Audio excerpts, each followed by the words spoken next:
તો આજે તો સરકાવી નાખી આપણે આપણી બધી પતંગ.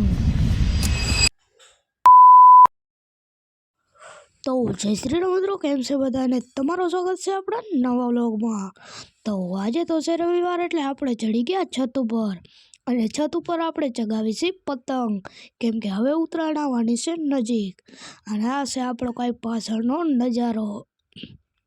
ઘણી બધી પતંગ ચગાવે છે, પણ તમારે વિડીયોમાં દેખાતી નહીં હોય. અને હવે પતંગ ચગાવવાનો આપણો વારો આવી ગયો છે. તો આપણી પતંગ ચગે છે ફૂલ ઢીલે આસમાનમાં. હવે ખાલી એક જ બીક છે કે દોરો છે બહુ જૂનો, તો કટકો ના થઈ જાય તો બહુ સારું. અને જો મસ્તીને હવે ચગે છે આપણી પતંગ, ખાલી કટકો ન થાય એની જ બીક છે. અને પતંગ એટલી સ્થિર છે કે આપણે પકડવાની જરૂર નથી. તો હવે આ કારીગર કરે છે પતંગ કે ખેલ. અને હવે વારો આવી ગયો છે પતંગ ચગાવવાનો આપણા સંજય દત્તનો. અને આ જો આની પતંગ ચગાવવાની સ્ટાઇલ કાંઈક અલગ જ છે. અને મિત્રો, આપણે જેની બીક હતી એ જ થઈ ગયું, પતંગનો થઈ ગયો કટકો. અને હવે ખબર નહીં પતંગ ક્યાં પડશે. એટલે હવે પડી ગઈ છે હવે રાત, એટલે બધી જે તૂટલી ફાટલી પતંગ છે એને આપણે હરગાવી નાખીએ.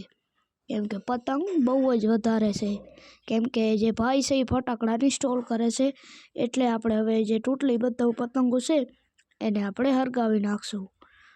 અને હવે આપણે કરીએ આ વ્લોગનો એન્ડ. તો મળીએ આપણે મારા નેક્સ્ટ વ્લોગમાં.